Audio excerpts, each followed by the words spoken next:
नेपालमा पछिल्लो समयमा राजावादीहरू सक्रिय रूपमा आन्दोलन गर्दै आइरहेका छन्। उनीहरूको मुख्य माग भनेको संविधान संशोधन गरेर नेपाललाई पुनः हिन्दू अधिराज्य बनाउनु तथा राज संस्थाको पुनः स्थापना गर्नु हो। सङ्घीयता प्रभावकारी देखिएको छैन, भ्रष्टाचार बढेको छ र देशको आर्थिक अवस्था कमजोर बनेको छ। राजावादीहरूले राज संस्थाको नेतृत्वमा नेपालले स्थायित्व र पहिचान सुरक्षित गरेको दावी गर्छन्। नेपाललाई पुनः हिन्दू अधिराज्य बनाउने उनीहरूको प्रमुख एजेन्डा हो। नेपाली काङ्ग्रेस, एमाले, माओवादी लगायतका दलहरूको आलोचना पछिल्लो समय बढेर गइरहेको छ। उनीहरू वर्तमान राजनैतिक दलहरू असफल भएको दावी गरिरहेका छन्।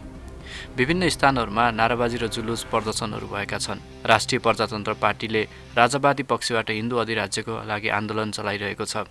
विवेकशील राजावादी युवा, राष्ट्रिय शक्ति नेपाल, परम राष्ट्रवादी समूह जस्ता संस्थाहरूले राज संस्थाको पक्षमा विभिन्न प्रदर्शनहरू गरिरहेका छन्। नेपालमा पछिल्ला वर्षहरूमा राजनीतिक अस्थिरता, भ्रष्टाचार, बेरोजगार, आर्थिक सङ्कट र जनताहरूको असन्तुष्टि बढेर गएको छ। गणतन्त्र आएपछि अपेक्षित सुधार नभएको महसुस गर्ने वर्गहरू फेरि राज संस्थाको विकल्प खोज्न थालेका छन्। कुनै पनि सरकार लामो समयसम्म टिक्न सकिरहेको छैन। भ्रष्टाचार, भागभण्डा, असक्षमता र राजनैतिक भागभण्डा बढ्दै गइरहेको छ। प्रदेशहरू खर्चिलो, कम प्रभावकारी र आर्थिक रूपमा कमजोर भएका छन्। भौतिक पूर्वाधार, रोजगारी, आर्थिक स्थायित्व नहुँदा आम जनतामा निराशा बढेको छ। स्वदेशमै रोजगारी सिर्जना गर्न नसक्दा राजा हुँदा राम्रो थियो भन्ने भावना पैदा हुँदै गएको छ। स्थानीय उद्योगहरू कमजोर हुँदै गएका छन्। आत्मनिर्भर अर्थतन्त्र बन्न सकिरहेको छैन। गणतन्त्रपछि नेपाल धर्मनिरपेक्ष राष्ट्र घोषणा भयो। केही समूहहरूले नेपाललाई पुनः हिन्दू राज्य बनाउनु पर्ने माग राख्दै आन्दोलन गरिरहेका छन्। उनीहरूका अनुसार नेपाल एकमात्र हिन्दू राष्ट्र भएको हुँदा पहिचान जोगाउनु आवश्यक छ भन्ने उनीहरूको तर्क छ। नेपाली राजनीतिमा नेताहरू नै भ्रष्ट छन् भन्ने विश्वास आम जनतामा छ। चुनावमा आउने नेताहरू जनतासँग गरेका वाचा पूरा नगरी व्यक्तिगत स्वार्थमा लाग्ने प्रवृत्तिले गर्दा देशको विकास हुन सकिरहेको छैन। राज संस्था हुँदा यस्तो चरम भ्रष्टाचार थिएन भन्ने धारणा केही जनतामा बलियो बनिरहेको छ। भारत र चीनसँगको सम्बन्ध, सीमा विवाद, विदेशी हस्तक्षेप आदिबारे केही समूहहरूले गणतन्त्र सरकारलाई असफल देखाइरहेका छन्। राज संस्था हुँदा नेपाल स्वतन्त्र र स्वाभिमानी थियो भन्ने सन्देश राजावादीहरूले फैलाइरहेका छन्। नेपालमा गणतन्त्रको वैकल्पिक व्यवस्था खोज्नेहरू बढ्नुमा मुख्य कारण राजनीतिक अस्थिरता, भ्रष्टाचार, बेरोजगारी, सङ्घीयताप्रतिको असन्तोष र हिन्दू राष्ट्रको मुद्दा नै प्रमुख हुन्। तर के राज संस्थाले यी सबै समस्याहरू समाधान गर्न सक्छ त भन्ने चाहिँ आजको मुख्य प्रश्न पनि बाँकी नै छ। आज जुन राज संस्था पुनर्स्थापनाको माग राखेर आन्दोलन भइरहेको छ, आजभन्दा 16-17 वर्ष पहिला मात्रै 62-63 को जनआन्दोलनले राज संस्थालाई नेपालबाट बिदा गरेको थियो। नेपालमा राजतन्त्र हट्नुका प्रमुख कारणहरू राजनीतिक, ऐतिहासिक र जनआन्दोलनसँग सम्बन्धित छन्। मुख्यतः 2058 सालको नारायण हिटी दरबार हत्याकाण्ड र 2062-63 को जनआन्दोलनले राज संस्थाको अन्त्यको बाटो खोलेको थियो। 2058 साल जेठ 19 गते नारायण हिटी दरबार हत्याकाण्ड भयो। राजा वीरेन्द्र र उनको परिवारको सामूहिक हत्या भएको थियो। हत्याको जिम्मेवारी तत्कालीन युवराज दिपेन्द्रलाई लगाइयो, तर वास्तविकता अझै पनि रहस्यको गर्भमै छ। यो घटनापछि जनतामा राज संस्थाप्रति विश्वास कमजोर भयो। नयाँ राजा बनेका ज्ञानेन्द्रको शासनप्रति जनतामा असन्तोष बढ्यो। राजा ज्ञानेन्द्रले 2061 सालमा लोकतान्त्रिक सरकार हटाएर प्रत्यक्ष शासन सुरु गरे। उनले सर्वदलीय सरकार बर्खास्त गरी आपतकाल लगाएका थिए, जसले प्रेस स्वतन्त्रता, मानवाधिकार र नागरिक स्वतन्त्रता कुण्ठित गर्यो। यसले लोकतान्त्रिक दलहरू, नागरिक समाज र माओवादीहरूमाझ राजा विरुद्धको आक्रोश चर्कायो। प्रमुख राजनीतिक दलहरू नेपाली काङ्ग्रेस, एमाले, माओवादी, अन्य साना दलहरू एकै ठाउँमा उभिएर 62-63 को जनआन्दोलन भयो, जुन आन्दोलन लोकतन्त्र स्थापनाका लागि थियो। त्यसमा राजतन्त्र हट्नुपर्छ भन्ने मुख्य माग राखेर 10 वर्षदेखि जनयुद्ध गरिरहेको माओवादी पनि मिसिएको थियो। जनताले राज संस्थाको अन्त्य र लोकतन्त्र स्थापनाको माग गर्दै आन्दोलन गरे। 19 दिनसम्म देशभर व्यापक आन्दोलन भयो। अन्ततः राजा ज्ञानेन्द्रले 2063 साल वैशाख 11 गते आफ्नो सत्ता छोडे। माओवादीले राज संस्था विरुद्ध सशस्त्र युद्ध छेडेको थियो। उनीहरूले गणतन्त्रको माग गर्दै 10 वर्ष सशस्त्र सङ्घर्ष चलाए। 2063 मा शान्ति सम्झौतापछि माओवादी पनि मुख्यधारको राजनीतिमा आए। यसपछि 2065 सालमा नेपाललाई औपचारिक रूपमा गणतन्त्र घोषणा गरियो। राज संस्थाले लोकतान्त्रिक प्रणाली दबाउने काम गर्यो भन्ने धारणा थियो। त्यति बेला जनता किन गणतन्त्रमा जान सहमत भए त? त्यति बेला राज संस्थाले लोकतान्त्रिक प्रणाली दबाउने काम गर्यो भन्ने धारणा थियो। राजा ज्ञानेन्द्रले शासन सम्हाल्दा भ्रष्टाचार, अस्थिरता र हिंसा बढेको अनुभव भयो। राज संस्थालाई नयाँ युगको राजनीतिसँग मेल नखाने संस्था भनेर भनियो। अन्तर्राष्ट्रिय समुदाय, विशेष गरी भारत, युरोप, अमेरिकाले पनि गणतन्त्रको समर्थन गरे। नेपालमा राज संस्थाको अन्त्य, दरबार हत्याकाण्ड, ज्ञानेन्द्रको प्रत्यक्ष शासन, जनआन्दोलन र माओवादी युद्धका कारण भएको थियो। गणतन्त्रले स्थायित्व ल्याउने आशा थियो। तर अहिलेको अवस्था हेर्दा केही जनतामा राज संस्था हुँदा राम्रो थियो भन्ने प्रश्न उठ्न थालेको छ। नेपालमा 2065 सालमा गणतन्त्र घोषणा भएपछि स्थायित्व, समृद्धि र लोकतान्त्रिक प्रणाली बलियो हुन्छ भन्ने विश्वास थियो। तर आजको दिनमा व्यापक असन्तुष्टि छ। मुख्य कारण भनेको राजनीतिक अस्थिरता, भ्रष्टाचार, सत्ता स्वार्थ र जनताको अपेक्षा पूरा हुन नसक्नु हो। गणतन्त्र आएपछि संविधान बनाउन 2064 सालमा पहिलो संविधान सभाको निर्वाचन भयो। तर 4 वर्षमा संविधान बनाउन नसकेर 2069 मा विघटन गरियो। दोस्रो संविधान सभाको निर्वाचन 2070 मा पुनः भयो। अन्ततः 2072 साल असोज 3 गते संविधान जारी गरियो। नयाँ संविधान निर्माणसँगै देशमा संघीयता लागू गरियो। संघीयता खर्चिलो भयो। सरकारले कर वृद्धि गर्यो तर सेवा सुविधा राम्रो हुन सकेन। संघीय सरकार, प्रदेश सरकार र स्थानीय सरकारबीच तालमेल भएन। संघीयता भनेको भ्रष्टाचारको अवसर मात्रै हो भन्ने धारणा बढ्दै गयो। गणतन्त्र आएपछि लगातार सरकार फेरबदल हुने प्रवृत्ति चल्यो। 5 वर्ष कार्यकाल कसैले पनि पूरा गर्न सकेनन्। सरकार बनाउने, गिराउने खेल सत्ता भागवण्डामा सीमित भयो। 2065 देखि 2080 सम्म 13 वटा सरकार बने, 13 वटा प्रधानमन्त्री भए। औसतमा 1 वर्षमै सरकार ढल्ने प्रवृत्ति बढ्यो। नेताहरूले पार्टीभन्दा, देशभन्दा पनि आफ्नो कुर्सी जोगाउने खेल गरे। गणतन्त्रपछि जनताले भ्रष्टाचार अन्त्य हुने आशा गरेका थिए, तर गति उल्टो भयो। ठुला ठुला घोटालाहरू हुन थाले, जस्तै बालुवाटार ललिता निवास प्रकरण, वाइडबडी विमान, सेक्युरिटी प्रिन्टिङ प्रेस, ओम्नी घोटाला जस्ता भए। सांसद खरिद बिक्री, मन्त्रालय बेचबिखन, पार्टीका कार्यकर्तालाई जबरजस्ती जागिर दिने प्रवृत्ति मौलायो। राजनीति सेवा होइन, धन्दा बढ्न थाल्यो। गणतन्त्रपछि आर्थिक समृद्धिको आशा थियो, तर बेरोजगारी झनै बढ्यो। लाखौँ युवा वैदेशिक रोजगारीमा गए। देशमा दक्ष जनशक्ति अभाव हुँदै गएको छ। उद्योग र व्यवसाय चलाउन सरकारको नीति असहयोगी बन्यो। स्वदेशमै रोजगारी सिर्जना गर्नेतर्फ ध्यान दिएनन्, बरु नेताहरू कमिसन तन्त्रमा लागे।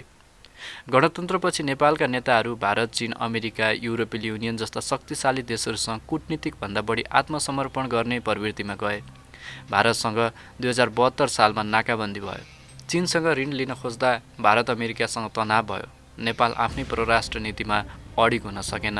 यसमा मुख्यतया सरकारको अस्थिरता र नेताहरूको आत्मसमर्पणवादी सोचले गर्दा नै हो। गणतन्त्रपछि पनि धेरै आन्दोलनहरू भए। 2072 मा मधेस आन्दोलन भयो, संविधानप्रति असन्तुष्टि जनाउँदै। 2075 मा डाक्टर गोविन्द केसीको सत्याग्रह भयो, चिकित्सा शिक्षा सुधारको मागसँगै। 2077-78 मा एमसिसीको विरोध स्वरूप आन्दोलन भयो। 2079-80 मा नागरिक आन्दोलनहरू, भ्रष्टाचार विरुद्धका आन्दोलनहरू भए। अहिले फेरि राजावादीहरू सडकमा उत्रिएका छन्। गणतन्त्रपछि नयाँ सोचका नेता आउने अपेक्षा थियो, तर 2036 सालदेखि राजनीति गरिरहेका नेताहरू अझै पनि कुर्सीमा छन्। कोही पनि युवालाई नेतृत्व हस्तान्तरण गर्न चाहँदैनन्। जनता पुरानै नेताहरूबाट थाकिसकेका छन्, तर विकल्प देखिँदैन। गणतन्त्रले जनतालाई सशक्त बनाउनु पर्ने थियो, तर नेताहरू मात्र शक्तिशाली भए। भ्रष्टाचार झन बढ्यो, राजनीतिक अस्थिरता कायम रह्यो। रोजगारी सिर्जना भएन, जनता निराश भए। संघीयता र लोकतन्त्र जनता लक्षित हुन सकेन, बरु नेताहरूको खेलौना बन्यो। अब पनि सुधार नगरे फेरि अर्को ठुलो आन्दोलन नआउला भन्न सकिँदैन। नेपाल अहिले राजनीतिक परिवर्तन भए पनि व्यवस्था सुधार नहुने रोगबाट ग्रस्त छ। त्यसैले धेरै मानिसहरू बरु राजा हुँदा नि ठिक थियो भनेर भन्न थालेको अवस्था छ। त्यसैले अहिले सडक राज संस्थाको पुनर्स्थापनाको लागि आन्दोलनहरू भइरहेको छ र धेरै मानिस स्वस्फूर्त सडकमा निस्कन थालेका छन्। राज संस्थाको आन्दोलन अहिले विभिन्न चरणहरूमा अगाडि बढिरहेको छ। राज संस्था पुनर्स्थापना हुनुपर्छ भनेर स्वयं पूर्व राजा ज्ञानेन्द्रले मुख खोलिसकेको अवस्था भन्ने छैन। तर राज संस्था स्थापना गर्नुपर्छ भनेर पहिले राज संस्थालाई समर्थन गरेका पार्टीहरू अथवा केही समूहहरू अथवा अहिलेको व्यवस्थाप्रति असन्तुष्ट नागरिकहरूले राज संस्था पुनर्स्थापनाको पक्षमा आन्दोलनमा सहभागी भइरहेका छन्। राज संस्थाको आन्दोलन अहिले विभिन्न चरणहरूमा अगाडि बढिरहेको छ, तर यसको भविष्य धेरै तत्त्वहरूमा निर्भर गर्छ। यही अवस्थामा राजतन्त्र स्थापना हुने छाटकाट चाहिँ देखिँदैन। पछिल्लो समय राजनीतिक दलहरू राज संस्थाको आन्दोलनप्रति निर्मम भएर लागेका छन्। अहिलेको सरकार पनि यो आन्दोलनलाई कमजोर बनाउन लागि परेको छ। राज संस्थावादी आन्दोलन जनमत, राजनीतिक रणनीति, नेतृत्व र अन्तर्राष्ट्रिय समर्थनमा निर्भर रहनेछ। अहिले काठमाडौँ, पोखरा, वीरगञ्ज, चितवन, बुटोल लगायतका सहरहरूमा राज संस्थाको पक्षमा प्रदर्शन हुँदै आइरहेको छ। कतिपय समूहहरूले राज संस्थासँगै नेपाललाई हिन्दू राष्ट्र बनाउनु पर्ने प्रमुख माग राखेका छन्। फेसबुक, टिकटक, युट्युब जस्ता प्लेटफर्ममा राज संस्थाको समर्थन गर्नेहरूको सङ्ख्या बढ्दै गएको छ। कमल थापा, राजेन्द्र लिङ्गदेन, पशुपति शमशेर राणा, रविन्द्र मिश्र, दुर्गा परसाई जस्ता नेताहरूले राजसंस्था पुनर्स्थापनाका लागि नेतृत्व गरेका छन्, तर अझै यिनीहरूबीच सहमति हुन सकेको छैन। एकअर्काको अस्तित्व स्वीकार्ने स्थिति छैन, त्यसैले अझै बलियो नेतृत्व पाएको छैन। जनतामा अहिलेको प्रणालीप्रति असन्तोष छ। यदि राजावादीहरूले यसलाई सङ्गठित रूपमा उपयोग गरे भने आन्दोलन बलियो हुन सक्छ। अहिले राजसंस्थावादीहरूको आन्दोलन अव्यवस्थित र असङ्गठित छ। यदि एक बलियो राजनीतिक दल गठन गरे चुनावमा प्रतिस्पर्धा गर्न सक्ने सम्भावना हुन्छ, तर विगतदेखि नै राजसंस्थाको वकालत गर्ने राष्ट्रिय प्रजातन्त्र पार्टी संसदमा एकदमै कमजोर उपस्थिति गरिरहेको छ र त्यही राष्ट्रिय प्रजातन्त्र पार्टी सधैँ विभाजनको प्रवृत्तिमा रुमल्लिरहेको छ। नेपालमा धेरै मानिसहरू धर्मनिरपेक्षताप्रति सन्तुष्ट छैनन्। यदि हिन्दू राष्ट्रको मुद्दा सही रूपमा उठाए धेरै मानिसहरू आकर्षित हुन सक्छन्। भारत जस्तो शक्तिशाली राष्ट्रको समर्थन भए राजसंस्थाको सम्भावना बलियो हुन सक्छ। सेनाले समर्थन गरेमा आन्दोलन छिटो अघि बढ्न सक्छ, तर हालको अवस्थामा सेनाले हस्तक्षेप गर्ने सम्भावना एकदमै कम छ। अन्य संस्थाहरू जस्तै बुद्धिजीवी, व्यापारी, मिडियाहरूको समर्थन एकदमै कम छ। यदि राजसंस्था स्थापनाको आन्दोलनलाई अगाडि बढाउने हो भने यी पक्षहरूको समर्थन बलियो हुनु आवश्यक छ। नेपालको संविधान अनुसार पनि यही अवस्थामा राजसंस्था स्थापना हुन सक्दैन। यसलाई फेरि राजतन्त्रमा फर्काउन संविधान संशोधन गर्नुपर्ने हुन्छ, जसका लागि 2/3 बहुमत चाहिन्छ, तर त्यो अहिले सम्भव छैन। नेपाली काङ्ग्रेस, नेकपा एमाले, माओवादी, जसपा लगायतका नेपालमा प्रमुख राजनीतिक दलहरू गणतन्त्रको पक्षमा छन्। जबसम्म यी ठूला पार्टी कमजोर हुँदैनन्, राजसंस्था फर्किन गाह्रो हुन्छ। भारत, अमेरिका, युरोप गणतन्त्रकै समर्थनमा छन्। राजसंस्थावादीहरूले भारतलाई आफ्नो पक्षमा ल्याउन सके आन्दोलन बलियो हुन सक्छ। तर अहिले राजसंस्था पुनर्स्थापनाको आन्दोलनले अन्तर्राष्ट्रिय समर्थन जुटाउन सकिरहेको छैन। यो आन्दोलनका लागि मुख्य चुनौती भनेको नेतृत्वको अभाव छ। राजा ज्ञानेन्द्र आफै खुला रूपमा राजनीतिमा आउन चाहन्नन्। राजावादीहरूसँग बलियो नेता छैन जसले जनतामा विश्वास दिलाउन सक्छ। हाललाई राजावादी आन्दोलन अव्यवस्थित अवस्थामा छ। यदि ठूला प्रदर्शनहरू हुन थाले, जनता राजनीतिबाट निराश भएर वैकल्पिक शक्ति खोज्न थाले र भारत जस्ता राष्ट्रहरूले समर्थन गरे भने राजसंस्थाको सम्भावना फेरि बढ्न सक्छ। तर अहिलेको अवस्थामा तत्काल राजतन्त्र फर्कने सम्भावना भने एकदमै कम छ। तर पनि अहिले विभिन्न चरणहरूमा आन्दोलन भइरहेको छ। राजसंस्था पुनर्स्थापना मागसहित चैत 15 गते काठमाडौँमा प्रदर्शन भयो। राजसंस्थाको पुनर्स्थापनाको माग गर्दै हजारौं समर्थकहरूले तीनकुनेमा प्रदर्शन गरे। प्रदर्शनकारीहरूले प्रहरीको अवरोध तोड्न खोज्दा झडप उत्पन्न भयो। प्रहरीले भिड नियन्त्रण गर्न अश्रु ग्यास, पानीको फोहरा र लाठी प्रयोग गर्यो। यस क्रममा निजी र सरकारी सम्पत्तिमा आगजनी, तोडफोड, लुटपाटका घटनाहरू भए। यस झडपमा 2 जनाको मृत्यु भएको छ। मृतक मध्ये एकजना एभिन्यूज टेलिभिजनका पत्रकार सुरेश रजक हुन्, जसको आगलागीमा परेर निधन भएको छ। अर्को मृतक 29 वर्षीय सबिन महर्जन हुन्, जसको घाँटीमा गोली लागेको थियो। 3 दर्जनभन्दा बढी व्यक्ति घाइते भएका छन्, जसमा प्रदर्शनकारी र प्रहरी दुवै समावेश छन्।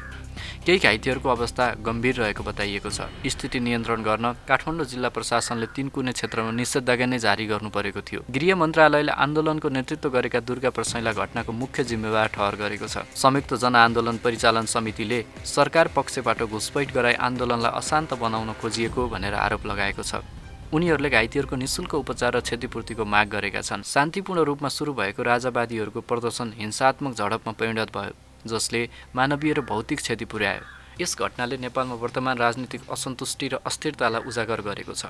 राजसंस्था पुनर्स्थापनाको मागसहित आन्दोलन गर्नका लागि पुराना पञ्चनेता नवराज सुवेदीको नेतृत्वमा समिति गठन गरिएको थियो। नेपालमा विभिन्न पार्टी तथा समूहहरूले राजसंस्था पुनर्स्थापनाको मागसहित आन्दोलन गरिरहेका थिए। यी विभिन्न भागमा छरिएर रहेका थिए, जस्तै कि राजेन्द्र लिङ्गदेन नेतृत्वको राप्रपा, कमल थापा नेतृत्वको राप्रपा नेपाल, दुर्गा परसाईको नागरिक जागरण अभियान जस्ता समूह र पार्टीहरू छरिएर आन्दोलन गरिरहेका थिए। यसलाई व्यवस्थित गरेर आन्दोलन गर्नको लागि राजा ज्ञानेन्द्रको सल्लाहमा पुराना पञ्चनेता नवराज सुवेदीको नेतृत्वमा आन्दोलनको समिति गठन गरिएको थियो। तर सबैले त्यसलाई स्वीकार गर्ने अवस्था भएन र आन्दोलनको अघिल्लो दिन मात्र दुर्गा परसाईको कमान्डमा आन्दोलन गर्ने भनेर निर्णय गरियो। दुर्गा परसाई एक नेपाली राजनीतिक कार्यकर्ता र चिकित्सा व्यवसायी हुन्। उनी झापामा अवस्थित बीएनसी मेडिकल कलेजका सञ्चालक हुन्, जसलाई नोबेल बैंकबाट लिएको 75 करोड रुपियाँ ऋण नतिरेको आरोप लागेको थियो। परसाई प्रारम्भमा माओवादी आन्दोलनप्रति सहानुभूति राख्थे। 2021मा उनी नेकपा एमालेको विधान सम्मेलनमा सहभागी भएर केन्द्रीय सदस्य पदमा निर्वाचित भए। उनी पार्टीको उद्योग व्यापार शाखाको उपप्रमुख पनि बने, तर विवादास्पद अभिव्यक्तिहरूका कारण 2022मा पार्टीबाट निष्कासित भए। 2018मा परसाईले बङ्गलादेशमा मेडिकल अध्ययनरत नेपाली छात्राहरूले आफ्ना प्राध्यापकहरूसँग विवाह बाहिर सम्बन्ध राखेको टिप्पणी गरे, जसका कारण उनी विरुद्ध मानहानिको मुद्दा दायर भएको थियो। 2023मा उनले बैंक तथा वित्तीय संस्थाहरूको ऋण नतिर्ने अभियान सञ्चालन गरे, जसलाई नेपाल सरकारको गृह मन्त्रालयले रोक्न आदेश दियो। प्रसाई हाल नेपालमा संवैधानिक राजतन्त्र पुनर्स्थापनाको पक्षमा सामाजिक र राजनीतिक अभियानहरू सञ्चालन गरिरहेका छन्। यसै क्रममा चैत 15 गते काठमाडौँको तिनकुने क्षेत्रमा भएको प्रदर्शनमा उनी संलग्न थिए, जहाँ प्रहरी र प्रदर्शनकारीहरूबीच झडप भएको थियो। त्यही आन्दोलनमा प्रहरीको निषेधित घेरा तोडेर उनी आफैले गाडी चलाएर त्यहाँबाट बाहिरिएका थिए। त्यस लगत्तै प्रहरीले उनलाई खोजी गरे पनि उनी हाल फरार रहेका छन्। यो आन्दोलनमा दुर्गा प्रसाईसँगै अन्य दुई पात्रको हामीले चर्चा गर्नेछौँ। राप्रपाका वरिष्ठ नेता रविन्द्र मिश्र र राप्रपाका महामन्त्री धवल शमशेर राणा, जो अहिले प्रहरीको नियन्त्रणमा छन्। रविन्द्र मिश्र एक नेपाली पत्रकार, लेखक, समाजसेवी र राजनीतिज्ञ हुन्। उनी बीबीसी नेपाली सेवाका पूर्व प्रमुख तथा हेल्प नेपाल नेटवर्कका संस्थापक हुन्। मिश्रले त्रिभुवन विश्वविद्यालयबाट अङ्ग्रेजीमा स्नाकोत्तर, पाकिस्तानको पन्जाब विश्वविद्यालयबाट पत्रकारितामा स्नाकोत्तर र लन्डन विश्वविद्यालयबाट अन्तर्राष्ट्रिय राजनीतिमा स्नाकोत्तर गरेका छन्। उनी जब बीबीसीबाट रिटायर भए त्यसपछि राजनीतिक यात्रा प्रारम्भ गरे। सुरुमा पत्रकारिता छोडेर मिश्रले 2017मा साझा पार्टीको स्थापना गरे, जसले पछि विवेकशील नेपाली दलसँग एकीकरण गरी विवेकशील साझा पार्टी बन्यो। उनी उक्त पार्टीका अध्यक्ष थिए। आफू सधैँ नेतृत्वमा रहने महत्त्वाकांक्षाले गर्दा पार्टीभित्र झगडा भयो, पार्टी फुट्यो र उनी स्वयंले विवेकशील साझा पार्टी छोडे। त्यसपछि उनी राप्रपामा प्रवेश गरे। विवेकशील साझा पार्टीबाट अलग भई मिश्रसहित उनको केही समूह राप्रपामा प्रवेश गरेर वरिष्ठ उपाध्यक्ष बने। त्यसपछि उनले राज संस्था पुनर्स्थापनाको मागलाई जोडतोडले उठाउन थाले। यसै क्रममा चैत 15 गते काठमाडौँको तिनकुनेमा राज संस्थाको पुनर्स्थापनाको माग गर्दै भएको प्रदर्शनमा सहभागी भएका कारण मिश्रलाई पक्राउ गरिएको छ र उनलाई राज्यद्रोहको मुद्दा लगाउने तयारी भइरहेको छ भन्ने सुनिएको छ। त्यस्तै राज संस्था पुनर्स्थापनाको आन्दोलनमा एकदमै सक्रिय रूपमा लागेका अर्का नेता हुन् राप्रपाका महामन्त्री धवल शमशेर जबरा, जो यतिखेर प्रहरी हिरासतमा छन्। राज संस्था पुनर्स्थापना आन्दोलनलाई हिंसात्मक बनाए बापत क्यान्सर रोगको उपचारबाट फर्केका राणा चैतको उजाड दिनलाई अझ विरक्त बनाउँदै प्रहरी कस्टडीमा छन्। धवल शमशेर राणा र रविन्द्र मिश्र एकाएक राजावादी कित्ता पर्खर बनाउँदै सत्ता हातमा लिन सकिन्छ कि भन्ने धुनमा लिन भएपछि मुलुकले सकस खेप्नु परेको छ। कसै गरी राजतन्त्र फर्कियो भने मनोनित मन्त्री बन्न पाइन्छ कि भन्ने सपना ती दुईमा देखिन्छ। किनभने 2059 असोज 18 पछि 2062सम्म ज्ञानेन्द्रले सडकबाट टिप्दै मन्त्री बनाएको दृश्य तिनको आँखामा झलझली कैद छ। अनि पञ्चायत कालभरि त मनोनितकै रजगज थियो। धवल शमशेरलाई साथ दिन बुढ्यौली उमेरका पशुपति शमशेर राणा पनि सक्रिय हुन खोज्दैछन्। अनि पशुपति शमशेर, धवल शमशेर राजतन्त्रलाई खोपीमै राख्दै शासकीय सत्तासहित भोगविलासमै रमेका शमशेर खलकका नाति पनाति पुस्ता हुन्। यद्यपि देव शमशेर चाहिँ सीमित समय मात्र श्रीतेन महाराज बने, किनभने उनी अलि सुधारवादी शासक ठानिन्थे। त्यही कारण उनी 1957 देखि 1958 सालमा छोटो समय प्रधानमन्त्री भए। देव शमशेर, जसलाई आफ्नै भाइहरू चन्द्र शमशेर, भीम शमशेर र जुद्ध शमशेरले मिलेर धनकुटा लहेटे, कमजोर शासक ठान्दै, अर्थात् मुलुकभित्रै रहेर लामो समय शासकीय शक्ति भोगविलास गर्न नपाएका राणाका सन्तान भन्दा हुन्छ धवल शमशेरलाई। शक्ति र धनको हिसाबले देव शमशेरका सन्तानको इतिहास त्यति दरिलो छैन जति चन्द्र शमशेर, भीम शमशेर, जुद्ध शमशेरका खलकको छ। अर्थात् देव शमशेरका खलकले धेरै समय मुलुक लुट्न पाएनन् भन्दा हुन्छ। आफ्नै भाइहरूले श्रीदिनको सिरपेस मात्र झिकेनन् कि देव शमशेरलाई काठमाडौँबाट धनकुटा लखेटे। भाइहरूसँग धनकुटाबाट इलाममा बस्न इच्छा जाहेर गरे। दाइको आग्रहलाई टार्न सकेनन् र इलाममा बस्न दिए। त्यहाँबाट छलेर दार्जिलिङमा ब्रिटिस सरकारको शरण लिँदै पलायन भए। आफू पलायन हुनु अगावै सम्पत्ति भारत पुर्याइसकेका थिए भनिन्छ। त्यसपछि भारतको मसुरीमा महल निर्माण गरी देव शमशेर त्यतै रमाए। अनि यो मुलुकमा 31 वर्ष एक छत्र निरङ्कुश शासनकर्ता बने चन्द्र शमशेर। तिनैका पनाति पशुपति शमशेर राणा पञ्चायत बहुदल गणतन्त्रमा शासकीय वृत्तमै छन्, कुनै न कुनै पदसहित। चन्द्र शमशेरका छोरा मोहन शमशेर, तिनका छोरा विजय शमशेरका छोरा हुन् पशुपति शमशेर, अर्थात् अन्तिम राणा शासक मोहन शमशेरका नाति हुन् पशुपति शमशेर, अनि जन्मदै जर्नेलबाट परिचित। राजा त्रिभुवन सपरिवार भारत शरण गएपछि नेपालमै छुटेका ज्ञानेन्द्र राजा भए। 2007 सालमा ज्ञानेन्द्रको त्यो शपथका एक साक्षी हुन् पशुपति शमशेर। उनले ज्ञानेन्द्रको टाउकोमा 2 पटक सिरपेस परेको देखिसकेका छन्। काङ्ग्रेसले क्रान्ति नगरेको भए ज्ञानेन्द्रको त्यो पहिलो खेपको सिरपेस खोसिने थिएन कि त्रिभुवनलाई पुनः राजाकै रूपमा गद्दीमा राख्न काङ्ग्रेसकै क्रान्तिले भूमिका खेलेको थियो। तर दरबारले गुणको बदलामा निरन्तर दुःख पीडा र सकेस दिएपछि सिरपेस खोज्न अन्ततः काङ्ग्रेस पनि अग्रसर बन्यो। अन्ततः 2065 जेठमा सिरपेस सङ्ग्रहालयमा थन्काउने काम काङ्ग्रेसले नै गर्यो। यतिखेर 83 वर्षीय पशुपति शमशेर र 63 वर्षीय धवल शमशेर संविधानत पदच्युत पूर्व राजा ज्ञानेन्द्रलाई स्थापित गर्न बुढेसकालका खड्डी ख्याउँदैछन्। तिनको कुनै न कुनै किसिमको स्वार्थ अन्तर्निहित हुनुपर्छ नै। धवल शमशेरका हजुरबुवा मसुरी शमशेर प्रवासी जीवन त्याग्दै मसुरीबाट नेपालगञ्ज बसाइसरेका थिए। नेपालगञ्जमै मिल खोल्दै व्यापार व्यवसायमा लागे। निष्कासित राणा परिवार काठमाडौँ खाल्डोमै सहजै फर्कन कठिन थियो। राणा शासन हुँदासम्म धेरैजसो भारतमै भाँसिए, कोही मात्र फिर्ता भए। तिनीहरू कोही नेपालगञ्ज, कोही पर्सा, रौतहटमा रहे। धवल शमशेरका बुवा कैलाश शमशेर चाहिँ कृषि इन्जिनियर बनेका थिए। उनलाई नेपालको पहिलो कृषि इन्जिनियर मानिन्छ। धवल शमशेर नेपालगञ्जमै जन्मिए, तर शिक्षा दीक्षा चाहिँ मसुरीमै भयो, जहाँ उनको विरासत थियो। राजनीति शास्त्र पढेका र नगर विकास विद्यावारिधि गरेका छन् उनले। अनि उनी शक्तिका लागि दलीय रङ बदल्न माहिर छन्, अर्थात् जता शक्ति बलियो हुन्छ त्यतै खुट्टा लम्क्याउन माहिर छन् भन्दा हुन्छ। 2048मा प्रजातन्त्र पुनर्स्थापनासँगै पूर्व पञ्चहरूको पार्टी राष्ट्रिय प्रजातन्त्र पार्टीमा थिए। त्यो पार्टीमा त्यति भविष्य नदेखेपछि उनमा कम्युनिस्ट मोह देखा पर्यो। उनी 2054 सालमा नेकपा एमालेको टिकटमा नेपालगञ्जको मेयर जिते, जतिखेर एमाले कडा कम्युनिस्ट मानिन्थ्यो। त्यो पार्टीबाट मेयर जिते, पछि फेरि आफ्नै पार्टी राष्ट्रिय प्रजातन्त्र पार्टीमा फर्किए। 70 सालमा राष्ट्रिय प्रजातन्त्र पार्टीबाट संविधान सभा सदस्य बन्ने लक्ष्य पूरा भएन, तर 2074को स्थानीय तहको निर्वाचनमा नेपालगञ्ज उपमहानगरपालिकाका मेयर जित्न सफल भए। उनी पछिल्लो 2079 संसदीय निर्वाचनमा बाँके 2बाट विजय हुँदै प्रतिनिधि सभा सदस्य बन्न सफल भए। एमाले र राष्ट्रिय प्रजातन्त्र पार्टीको तालमेल मिलेको हुँदा चुनाव जित्न सफल भएका हुन् उनले।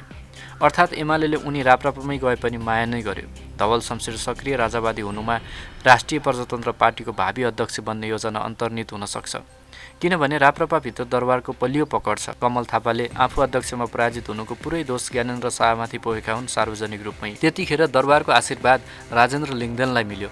अब उनै लिङ्गदेनको उत्तराधिकारी बन्ने धुनमा धवल शमशेरको सक्रियता बढेको टिप्पणी राष्ट्रिय प्रजातन्त्र पार्टीकै नेताहरू गर्छन्।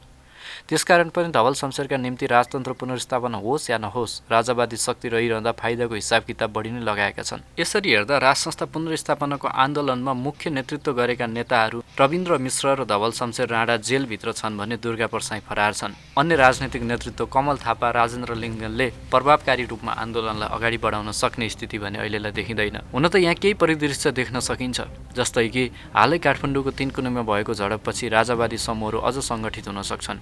यदि सरकार दमनात्मक नीति अपनाउँछ भने उनीहरू अझ आक्रोशित भएर देशभर प्रदर्शन गर्न सक्छन्।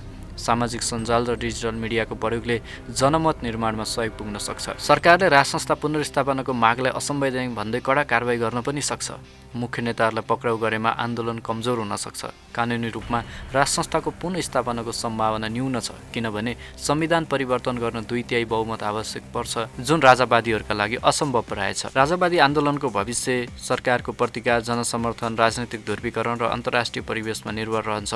अहिलेसम्म यो आन्दोलन भावनात्मक रूपमा उठे पनि संस्थागत रूपमा सफल हुने सम्भावना एकदमै न्यून देखिन्छ। यदि आन्दोलन शान्तिपूर्ण रूपमा निरन्तर चलाइयो भने सरकारले केही सम्झौताका रूपमा केही राजावादीहरू माग पूरा गर्न सक्ने सम्भावना रहन्छ, तर पनि राजसंस्था नै पुनर्स्थापना हुने सम्भावना भने न्यून देखिन्छ। तर पछिल्लो समय नेपालमा जसरी जनताहरू निराशा बढिरहेको छ, यसले कुनै तन्त्र भन्दा पनि नियत सुधार्नुपर्ने देखिन्छ।